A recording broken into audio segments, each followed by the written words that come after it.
हाँ, hello students, ये हमारा रिफ्रैक्शन ऑफ लाइट का 14th लेक्चर है। हमने इसके जो 13th लेक्चर था उसमें आपको माइक्रोस्कोप का डिस्कशन किया था, कंपाउंड माइक्रोस्कोप का।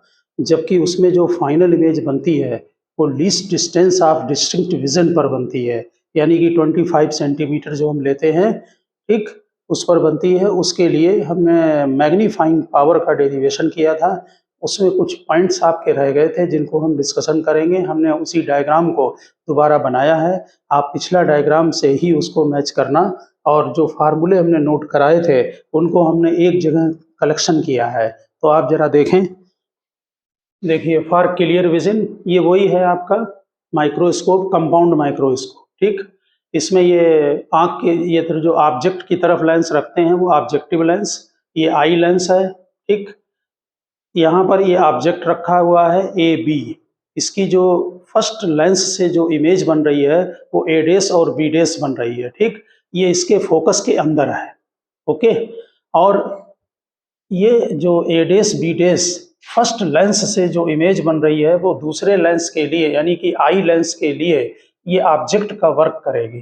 तो इससे आप फिर प्रिंसिपल एक्सिस के पैरेलल रेज ले गए और इसके फोकस से इसको पास कराई एफ ई पर, और दूसरी ऑप्टिकल सेंटर से ले गए, ये हम C1 लिख रहे हैं, इसको C2 ऑप्टिकल सेंटर से ले गए हैं। पीछे बढ़ाने पर ये इमेज यहाँ पर बन रही है ए डबल डेस और बी डबल डेस, ठीक। नेचुरल है कि ये जो इमेज है वो बी ई होगा, ई मतलब आई पीस लेंस, और ये least distance of distinct vision पर बनेगी।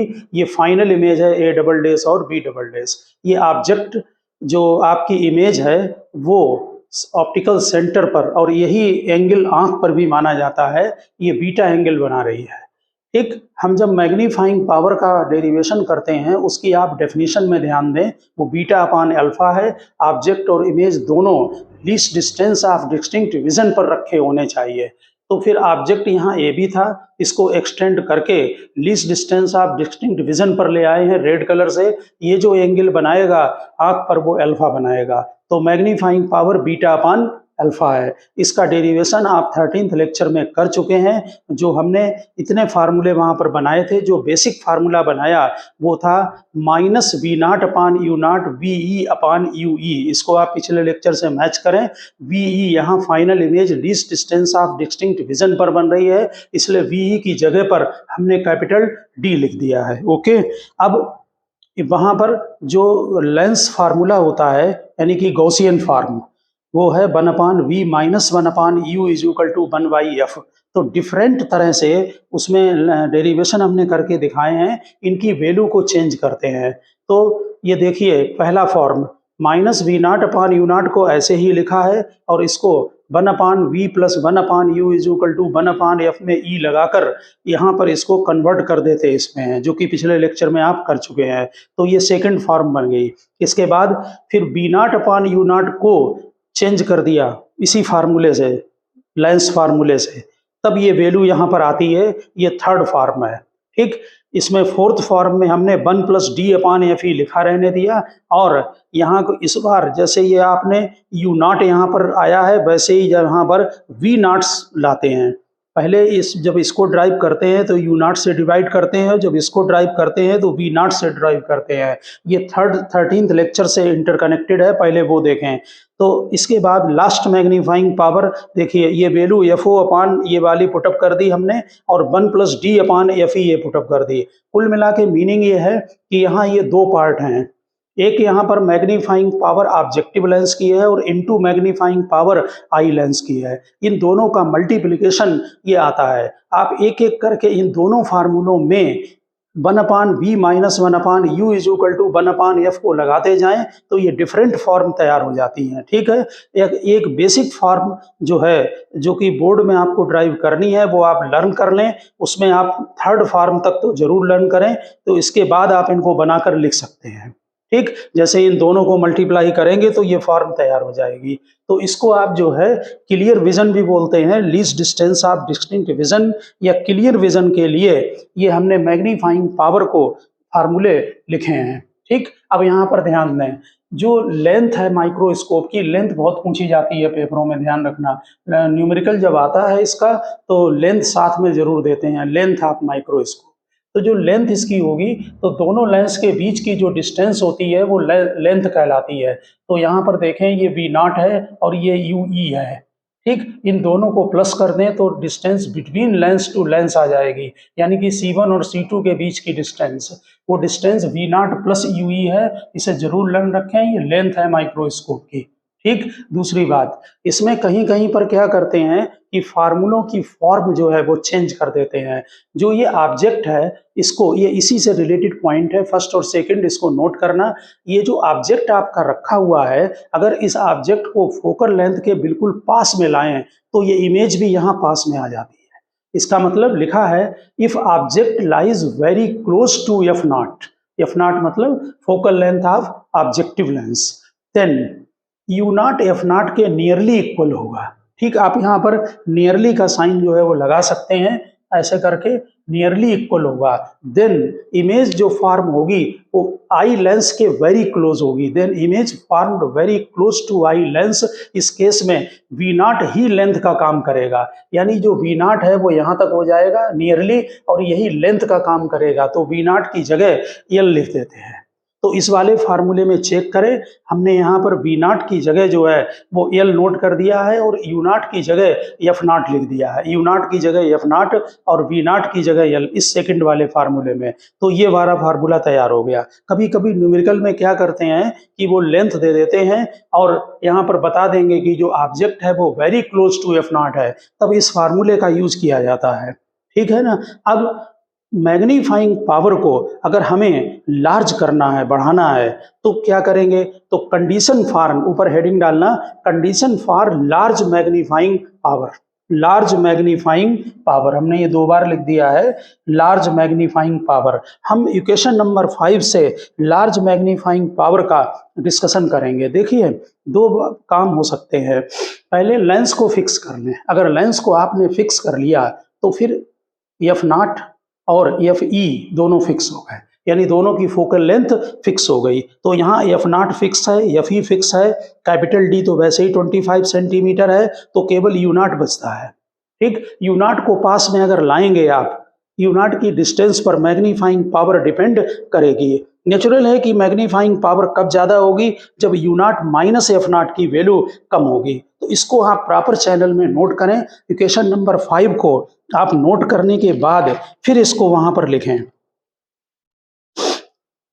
लिखिए, condition for large magnifying power, लिखिए for real image, equation number last जो 5th है उसको नोट कर लेना और फिर लिखना नीचे, for real image U0 minus F0 greater than 0। देखिए, रियल इमेज के लिए ये जो U0 माइनस F0 है ये ग्रेटर देन 0 होना चाहिए, यानी कि पॉजिटिव होना चाहिए। इसका मतलब है कि जो F0 है वो U0 से कम होगा, यानी कि ऑब्जेक्ट F0 के राइट लेफ्ट में ही रखा जाएगा, ठीक। और ध्यान रखना, ये जो माइनस साइन आया है केवल ये शो कर रहा है कि जो इमेज बनेगी वो इन्वर्टेड है, इसके अलावा उसका कोई पर्पज नहीं है, ठीक।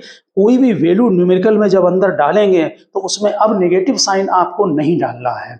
कुछ बुक्स में नेगेटिव देते हैं, कुछ में नहीं देते हैं। यहाँ नेगेटिव का पर्पज है कि इन्वर्टेड इमेज, ठीक। तो जरा ध्यान दें, ये चीज पॉजिटिव होगी। पॉजिटिव होने का मतलब है कि U0 की वैल्यू F0 से ग्रेटर देन होगी। तो लिखें, for real image U0 minus F0 must be greater than 0, but U0 minus F0 should be small, small होना चाहिए, क्योंकि डिनोमिनेटर स्मॉल होगा तो न्यूमिनेटर बड़ा होगा।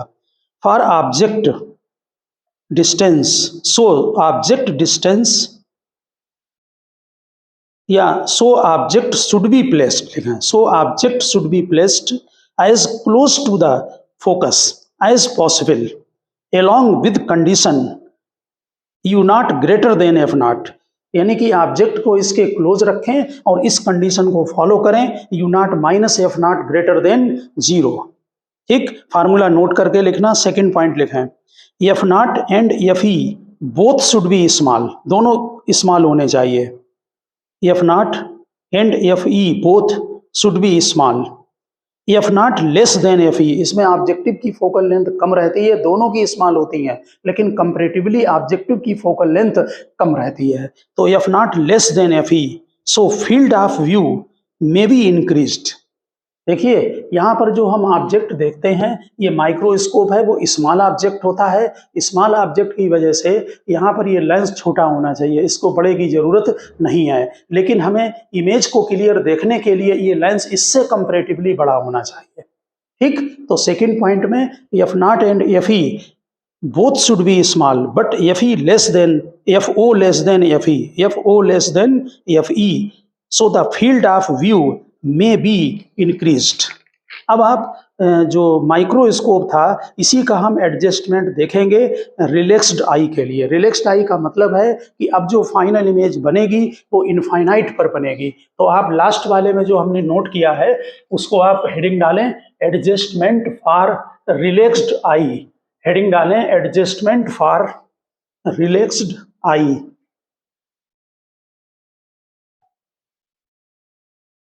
और उसके डायग्राम को आप बनाने की कोशिश करें। देखिए यहाँ पर फिर वही ऑब्जेक्टिव लेंस है, ये आई लेंस है, इसमें ऑब्जेक्ट को यहाँ पर रख दिया, लेकिन अब फाइनल इमेज इनफाइनाइट पर बननी है। इसका मतलब है कि इससे जो फर्स्ट लेंस से जो इमेज बनेगी वो सेकंड लेंस के फोकस पर बननी चाहिए। इसलिए ये जो आपने ऑब्जेक्ट लिया है यहाँ पर ऑब्जेक्ट ए बी, और ये क्या होगा ए डैश और बी डैश, ये ऑब्जेक्ट जो ऑब्जेक्ट ए बी है उससे जो फर्स्ट लेंस से जो इमेज बन रही है ए डैश और बी डैश, वो सेकंड लेंस के लिए ऑब्जेक्ट का काम करती है। ठीक, इसलिए जो सेकंड लेंस है उसके ये फोकस पर पड़नी चाहिए। अगर फोकस पर पड़ेगी तो सेकंड लेंस जो आई लेंस है उससे जो फाइनल इमेज बनेगी वो नेचुरल है कि इनफाइनाइट पर बनेगी। तो जरा रेज को चेक करें। हम ये प्रिंसिपल एक्सिस के पैरेलल ले गए, फोकस से निकाल दी, दूसरी ऑप्टिकल सेंटर से ले गए, ऑप्टिकल सेंटर को C1 और C2 लिख लेना। ठीक, उसके बाद ये इमेज बन गई, इससे फिर ये रे पैरेलल ले गए, ये इसके फोकस से निकालें एफई से, और जो ये इमेज बनी है वो आई लेंस के फोकस पर आएगी। दूसरी रेज ऑप्टिकल सेंटर पर ले जाएं, ये रेज पैरेलल है इसलिए फाइनल इमेज इनफाइनाइट पर बन गई।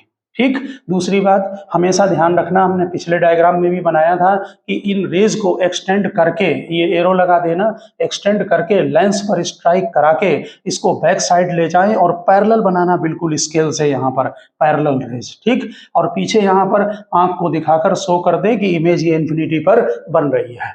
ठीक, जरा इस लेंस को ध्यान से देखें, इसमें दोनों लेंस के बीच की जो डिस्टेंस है वो v naught plus u e, u e की जगह एफई हो गया, क्योंकि जो ऑब्जेक्ट रखा हुआ है या जो ऑब्जेक्ट जो है उसके लिए है, आई लेंस के लिए जो ऑब्जेक्ट का काम कर रहा है ए डैश बी डैश, वो उसके फोकस पर है।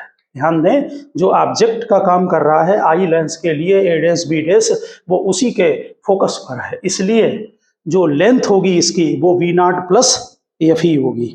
यहाँ पर नोट करें नीचे, in this case final image is formed at infinity, eye lens system is moved back until image a dash b dash of object ab formed by the objective lens coincides with focus fe of eyepiece lens, hence ue is equal to fe हो गया। यहाँ पर ध्यान दें, UE FE के equal हो गया, ये वाला बना हुआ डायग्राम में। ठीक है ना, और जो मैग्नीफाइंग पावर थी आपकी, वो जो ऑब्जेक्टिव लेंस की थी वो आप पिछले उसमें ड्राइव कर चुके हैं। इसका डायरेक्ट फार्मूला लर्न कर लेना, minus v naught upon u naught, ये वी है, v naught upon u naught पिछले वाले में कर चुके हैं आप। ठीक, और एम ई हो जाएगा वी अपॉन यू ई, उसकी जगह डी अपॉन एफ ई लिखते हैं, V E upon you E, V E D पर बन रहा है और ये एफ ई।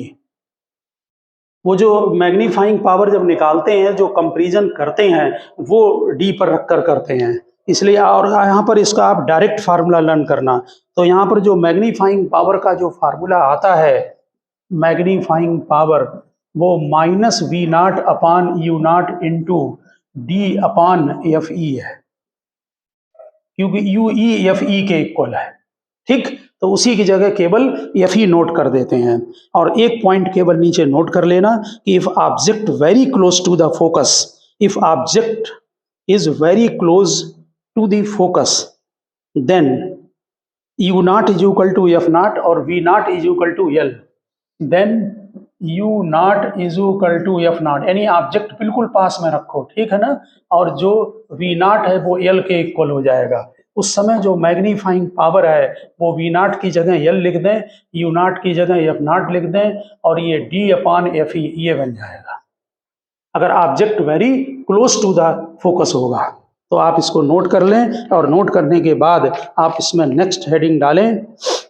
हमने आपको उसके पॉइंट्स आपको नोट करा दिए हैं, और ये भी ध्यान रखना कि मैग्नीफाइड पावर नेगेटिव होने का मीनिंग है कि जो इमेज लास्ट में बन रही है वो इन्वर्टेड इमेज बन रही है, ठीक।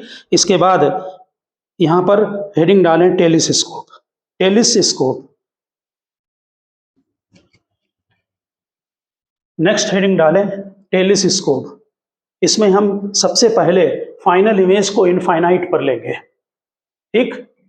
तो लिखना स्टार्ट करें आप। A telescope is an instrument for seeing the distant object clearly and magnified. A telescope is an instrument for seeing the distant object clearly and magnified. It is of two types. Number one, astronomical telescope. Number one, astronomical telescope, जिसमें हम heavenly body को देखते हैं, star वगैरह को। लिखिए, it produces a virtual and inverted image. Number one है astronomical telescope. It produces a virtual and inverted image. It is used to observe heavenly bodies because heavenly bodies are of round shape. The inverted image does not affect the observation. Inverted image does not affect the observation. जो spherical body होगी उसमें inverted का कोई फर्क नहीं पड़ेगा। दूसरा लिखें टेरेस्ट्रियल टेलिस्कोप। टेरेस्ट्रियल टेलिस्कोप दो टाइप के हैं टेलिस्कोप, उसमें भी रिफ्रैक्टिंग और रिफ्लेक्टिंग दो तरह के हैं आपके यहाँ, ठीक है ना। तो टेरेस्ट्रियल टेलिस्कोप में it is used for observing object on earth, जो बहुत दूर पर अर्थ पर ऑब्जेक्ट रखे हैं। It produces N erect image, क्योंकि इसमें हम अर्थ पर ऑब्जेक्ट देख रहे हैं इसलिए इस वो इरेक्ट इमेज बनाते हैं। एक लेंस और बीच में डाल देते हैं, उससे वो इरेक्ट हो जाता है। आपके यहाँ सिलेबस में जो हैं वो एस्ट्रोनॉमिकल टेलिस्कोप है, आप हेडिंग डालें एस्ट्रोनॉमिकल टेलिस्कोप, ब्रैकेट में लिखें रिफ्रैक्टिंग टाइप, ब्रैकेट में रिफ्रैक्टिंग टाइप, और नीचे नोट करें it consist of two lens, objective lens which is of large focal length and large aperture. हम बहुत दूर के ऑब्जेक्ट को देखते हैं इसलिए फोकल लेंथ ऑब्जेक्टिव का बड़ा रखते हैं, एपर्चर भी बड़ा रखते हैं। It consist of to lenses, objective lens which is of large focal length and large aperture, and eye lens which has a small focal length and small aperture.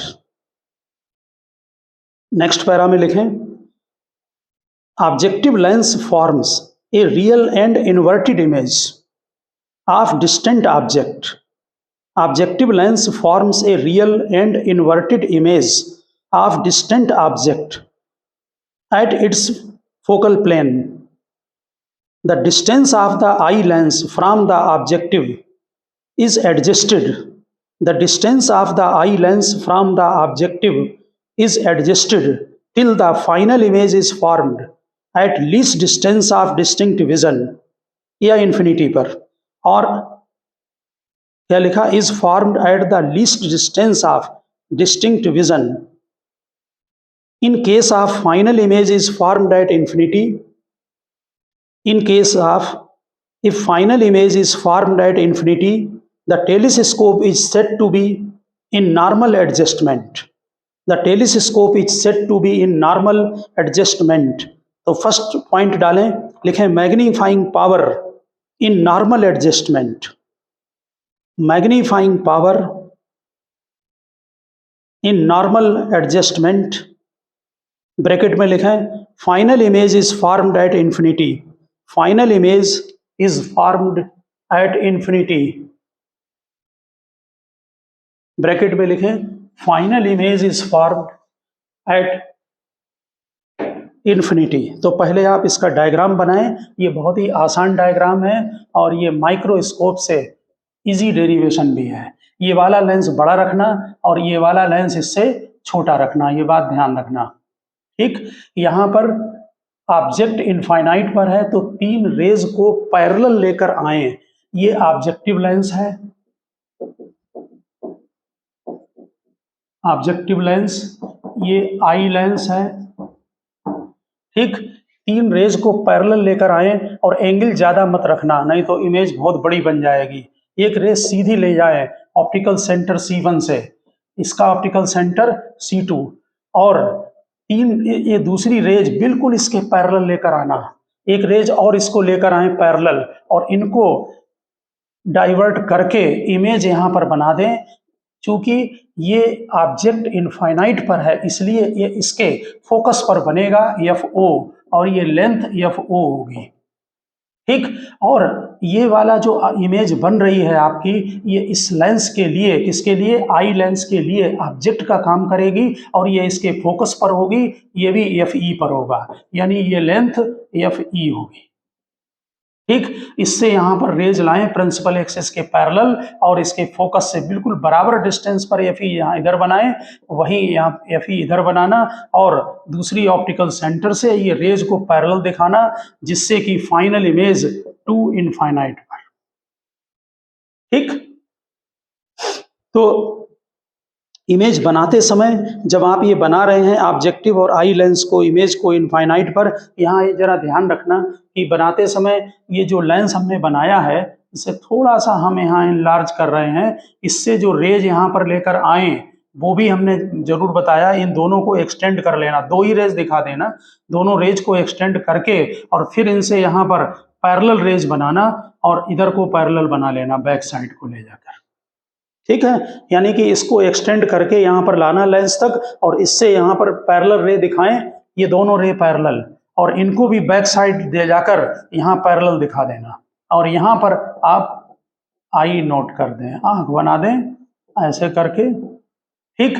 तो इसमें पहली बात, लेंथ बहुत आसान है, लेंथ कहाँ तक होगी, FO प्लस FE, तो हम लेंथ ऊपर ही लिख दे रहे हैं, लेंथ ऑफ टेलीस्कोप, ये बहुत आता है बोर्ड में, सिंपल भी पड़ता है बहुत, FO प्लस FE, ठीक। आई लेंस और ऑब्जेक्टिव लेंस के जो बीच की डिस्टेंस है वो लेंथ कहलाती है। अब आप यहाँ पर वो डालें, डिफिनीशन लिखें मैग्नीफाइंग पावर की, लिखिए it is defined as magnifying power, it is defined as the ratio of the angle subtended at the eye by the final image, it is defined as the ratio of the angle subtended at the eye by the final image to the angle subtended at the eye by object directly when final image and object both lie at infinite distance from the eye, then final image and object both lie at infinite distance from the eye।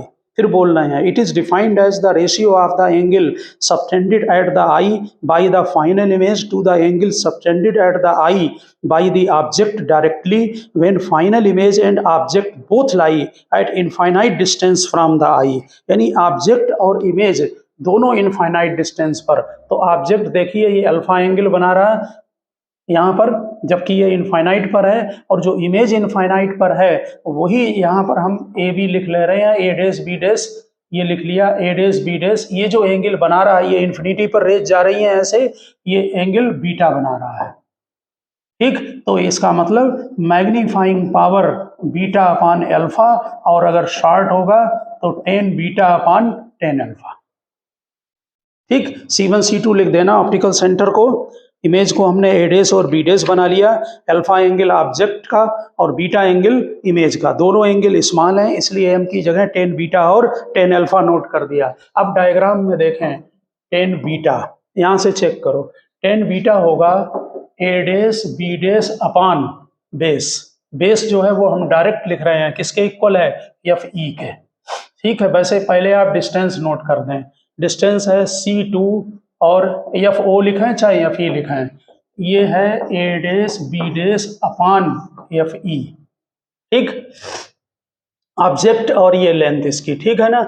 ये इसके अलावा 10 alpha, 10 alpha note करें, ये भी आपका होगा A dash B dash upon object की length. ठीक, तो C1 एफ ओ जो कि A dash B dash upon F O, value put up करें। और यहाँ पर ध्यान देना कि जो एफ ई है वो बैक साइड में होने की वजह से आप इसको नेगेटिव ले लेंगे, तो यहाँ पर हम माइनस पुटअप कर दे रहे हैं। अब मैग्नीफाइंग पावर में वैल्यू पुटअप करें तो A dash B dash cancel हो गया, आप लिख के करना, 10 बीटा की वैल्यू डालें तो होगा A dash B dash upon minus F E, और ये F O A dash B dash ये दोनों कैंसिल हो गए, तो magnifying power minus F O upon F E ये बन गई। यानी कि ऑब्जेक्ट बहुत आसान है, ऑब्जेक्टिव की फोकल लेंथ और डिवाइडेड बाई आई पीस की फोकल लेंथ, दोनों डिवाइड कर दो, मैग्नीफाइंग पावर लेंथ हो गई f o plus f e. नीचे लिख दीजिए negative sign indicate, negative sign indicate final image is inverted to increase magnifying power, to increase magnifying power in normal adjustment, to increase magnifying power in normal adjustment, note करें, to increase magnifying power in normal adjustment focal length of objective should be large। फार्मूले से देख लें, F O बड़ा होना चाहिए, F E small, क्योंकि ये डिनोमिनेटर में है, ये न्यूमरेटर में है। To increase magnifying power in normal adjustment focal length of objective should be large and focal length of eye lens should be small. Focal length of objective यानी F O should be large and focal length eye lens should be small. Length याद रखना, और अगर angular magnification पूछते हैं तो beta upon alpha note करें। लिखा है angular magnification is equal to beta upon alpha. Beta angle है और अल्फा एंगल है, बीटा एंगल है जो इमेज बना रहा है और अल्फा एंगल था जो ऑब्जेक्ट बना रहा था। अब आप सेकंड केस इसका लिखें, लिखें final image is formed at least distance of distinct vision. Final image is formed at least distance of distinct vision. इस बार जो इमेज बनाएंगे वो आपका कैपिटल डी पर बनेगा, बिल्कुल डायग्राम उसी की तरह बनेगा।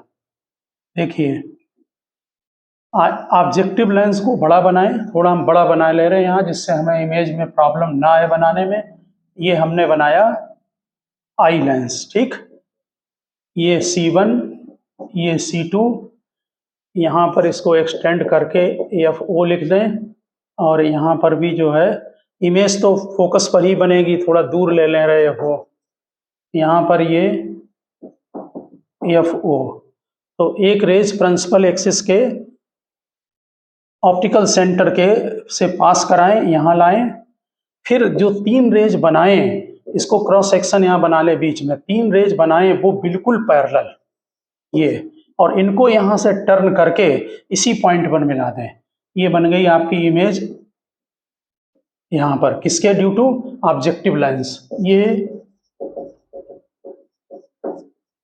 ऑब्जेक्टिव लेंस और ये आई लेंस, थोड़ा यहाँ छोटा बनाएंगे और ये बड़ा रहेगा, ये इससे कम छोटा रहेगा थोड़ा, तो इमेज ठीक से बनेगी। अब क्या करें कि इससे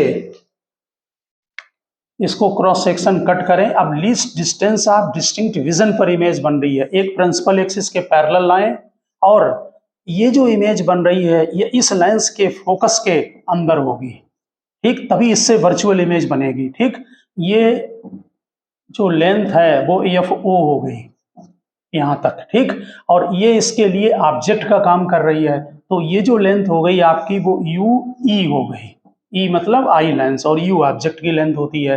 तो प्रिंसिपल एक्सिस के पैरेलल लाएं और इसको फोकस से यहाँ पास करा दें। ठीक, दूसरी ऑप्टिकल सेंटर से ले जाएं, इनके बीच की डिस्टेंस इंक्रीज होनी चाहिए और पीछे बढ़ाने पर एक पॉइंट पर आप कन्वर्ज कर दें। ये बन गई आपकी image least distance of distinct vision पर। और हमने बताया था, ध्यान रखना कि सभी डायग्राम में ये लेते हैं, एरो जरूर लगाना, इसको पीछे एक्सटेंड कर दो, इसको भी एक्सटेंड कर दो, सब में डायग्राम में ध्यान रखना।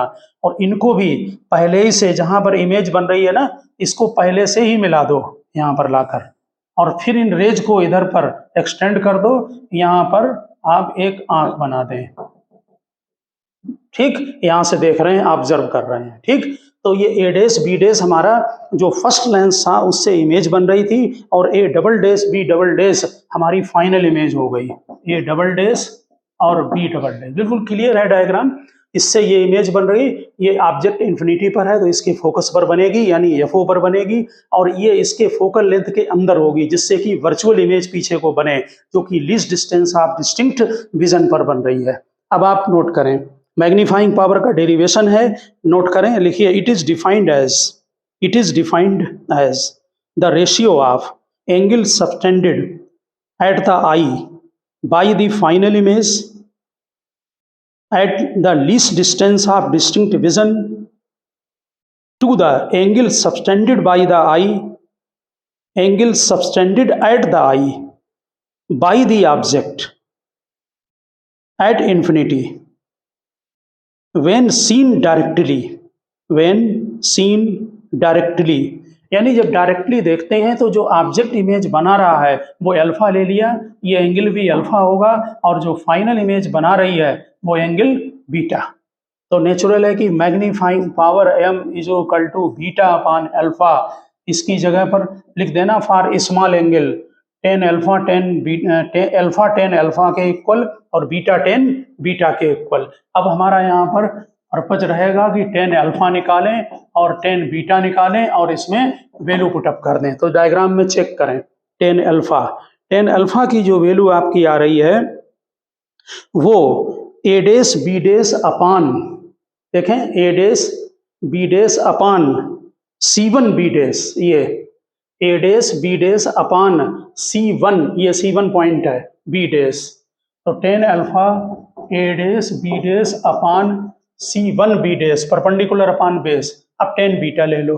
ठीक, ए डैश बी डैश को ध्यान रखना कि कट होना है, तो A dash B dash upon C2 B dash, ये लो 10 beta, A dash B dash upon C2 B dash, A dash B dash upon C2 B dash. अब मैग्नीफाइंग पावर में वैल्यू पुटअप कर दो, तो नेचुरल है कि ए डैश बी डैश आपका कैंसिल हो गया, ये बीटा अपान अल्फा है। ठीक, बीटा अपान अल्फा, तो अल्फा का टर्म न्यूमरेटर में चला जाएगा और ये टर्म डिनोमिनेटर में चला गया। चेक करें, आप वैल्यू पुटअप कर दें, तो C1 B dash divided by C1, अब यहाँ पर इनकी वैल्यू पुटअप कर दो, C1 B dash divided by C2 B dash. अब यहाँ वैल्यू पुटअप करो, जरा वैल्यू पर ध्यान दें, ये जो C1 बी डैश है, वहाँ डायग्राम में देखें, C1 बी डैश वो FO के इक्वल है और पॉजिटिव होगा क्योंकि राइट में है। ठीक, इसी तरह से ये माइनस UE के इक्वल है, ये लिखा हुआ है UE, ये लेफ्ट में है इसलिए नेगेटिव होगा। इसके बाद ये बहुत आसान है, इसमें क्या करते हैं कि 1 अपान बी लेंस फार्मूला लगा दें, लिखिए by lens formula, lens formula है 1 upon V minus 1 upon U is equal to 1 by F, और इसे हम लगाएंगे आई लेंस के लिए, इसलिए इसमें E लिखना है, for eye lens.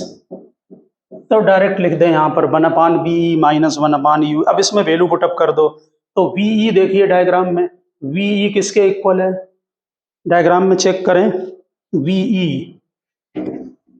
Final image वो D के इक्वल है, कैपिटल D के इक्वल है। ये जो यही VE है, इमेज बन रही है ना, लेकिन लेफ्ट में है तो नेगेटिव है, तो VE is equal to minus D। एक एक वैल्यू पुटअप करें, और UE ध्यान दें, ये VE है, ये लेफ्ट में है, UE भी लेफ्ट में है, तो UE माइनस UE डाला जाएगा, UE माइनस UE डालें क्योंकि नेगेटिव में है। अब यहाँ पर वैल्यू पुटअप कर दो, तो -1 अपान D plus 1 upon u E equals 1/FE, ये वैल्यू पुटअप कर दी। अब हमें क्या चाहिए यहाँ पर, ये हमें चाहिए 1/UE, तो इसलिए इसमें क्या करेंगे, ये दिखा हुआ है देखिए 1/UE, ठीक। तो यहाँ से 1/UE को बाहर करें, इसको राइट में ले जाएं, तो 1/D + 1/FE। ध्यान रखना इसमें से FE जो है आपका वो 1/FE को कॉमन ले लें, तो ब्रैकेट में 1 + FE/D हो गया। ध्यान दें इन दोनों में से 1/FE को कॉमन ले लिया तो यहाँ 1 आ जाएगा और यहाँ FE न्यूमरेटर में चला जाएगा, तो 1 + FE/D हो गया, बस बन गई मैग्नीफाइंग पावर 1। ये वैल्यू वहां पर पुटअप कर दें फार्मूले के अंदर।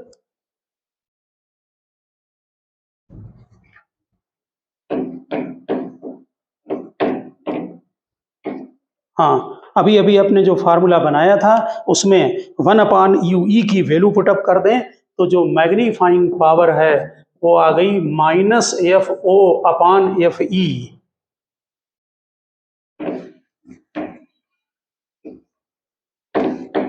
जो मैग्नीफाइंग पावर हमारी आ रही है वो चेक करें आप,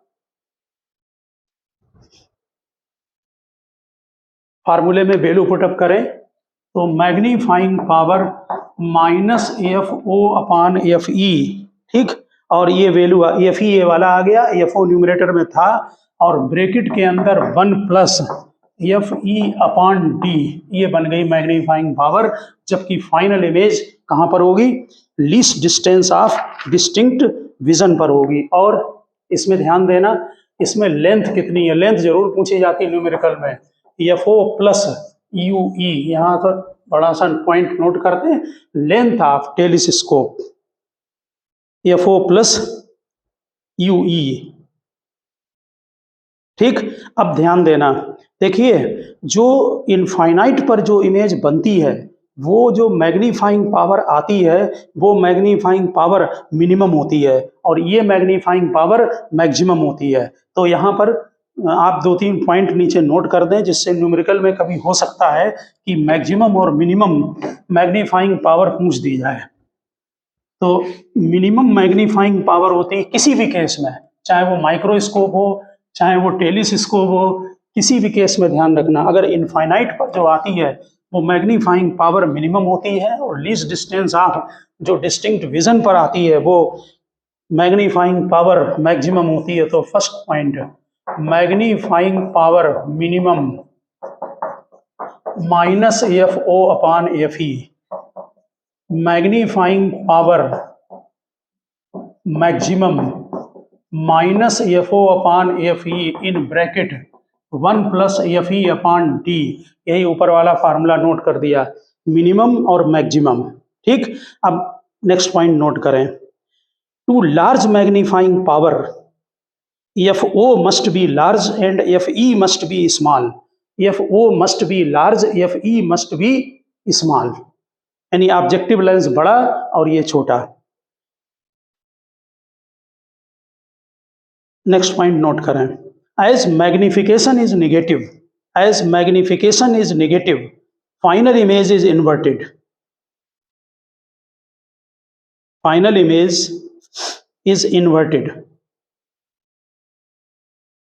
नेक्स्ट पॉइंट नोट करें, in a telescope aperture of objective lens is made large, in a telescope aperture of objective lens is made large to increase magnifying power and resolving power of telescope, magnifying power and resolving power of telescope। resolving power के हमारे यहाँ पहले फार्मूले थे derivation में, वो इन्होंने हटा दिए हैं। रिजॉल्विंग पावर का मीनिंग है कि जो ऑब्जेक्ट है उसके एक एक पॉइंट को वो ठीक से रिजॉल्व कर दे, यानी जैसे पास में 2 पॉइंट रखे हैं तो वो क्लियरली आपको अलग से ठीक से दिखाई पड़े, ठीक है ना। तो हमने स्टूडेंट्स आप लोगों को जो है आज टेलीस्कोप के दोनों डेरिवेशन करा दिए, फाइनल इमेज इन्फिनिटी पर या final image least distance of distinct vision पर, और माइक्रोस्कोप के कुछ पॉइंट आपके रह गए थे जिनको कि हमने आपको फिर से लिखकर और दोबारा उसकी सभी फॉर्म आपको नोट करा दिए हैं। तो इनको आप प्रिपेयर करें। इसमें कभी-कभी बोर्ड में ऐसे क्वेश्चन आ जाते हैं कि बहुत सारे लेंस दे दिए गए और उनमें से आपको छाँटना होगा कि माइक्रोस्कोप और टेलीस्कोप के लिए हम कौन-सा ऑब्जेक्टिव यूज़ करें और कौन-सा लेंस आई लेंस यूज़ करें। तो माइक्रोस्कोप के दोनों लेंस की फोकल लेंथ कम होती है, पहली बात ध्यान रखना। क्वेश्चन भी हम कराएँगे आगे किसी लेक्चर में। माइक्रोस्कोप के दोनों लेंस की फोकल लेंथ कम होती है, लेकिन कंपैरेटिवली ऑब्जेक्टिव लेंस की फोकल लेंथ और कम होगी आई लेंस से। ठीक है? यहाँ पर इसका एपर्चर भी बड़ा होगा, एपर्चर भी दिए होते हैं। एपर्चर भी बड़ा होगा, इसकी फोकल लेंथ जो है वो बड़ी होती है, इसकी कंपैरेटिवली फोकल लेंथ कम होती है। ठीक, जिससे मैग्नीफाइंग पावर ज़्यादा रहे। इसका एपर्चर बड़ा रखते हैं, फोकल लेंथ बड़ा रखते हैं, क्योंकि हमें बहुत दूर की चीज़ को देखना है, जिससे उसमें ज़्यादा से ज़्यादा लाइट रेज़ आकर जो है क्लियर इमेज को बनाए। ठीक, सभी फार्मूलों में मैग्नीफाइंग पावर की जो डेफिनेशन है वो एग्जैक्ट नोट करें। ध्यान रखना कि बोर्ड में कभी-कभी ऐसा भी होता है कि केवल डायग्राम लिखने को आ जाता है, तो आप डायग्राम बनाने को आता है तो डायग्राम आपका क्लियर होना चाहिए। ठीक, उसमें रेज, ये भी रेज ध्यान रखना, ये इसको एक्सटेंड करके यहाँ तक लाना है और इसको बैक साइड ले जाकर यहाँ आई को दिखाकर ये इमेज पर कन्वर्ज करनी है रेज को ले जाकर। ठीक, सभी डायग्राम में। ठीक, लेंथ को ध्यान रखें, मैग्नीफाइंग पावर के जो लेंथ है उसको ध्यान रखें, मैग्नीफाइंग पावर के फार्मूले ध्यान रखें। न्यूमेरिकल इसके थोड़ा प्रॉब्लम क्रिएट करते हैं, कुछ न्यूमेरिकल हम आगे लेक्चरों में करा देंगे और बाकी आप जो है वो खुद इनकी प्रैक्टिस करना। तो ओके स्टूडेंट, मिलते हैं नेक्स्ट लेक्चर में।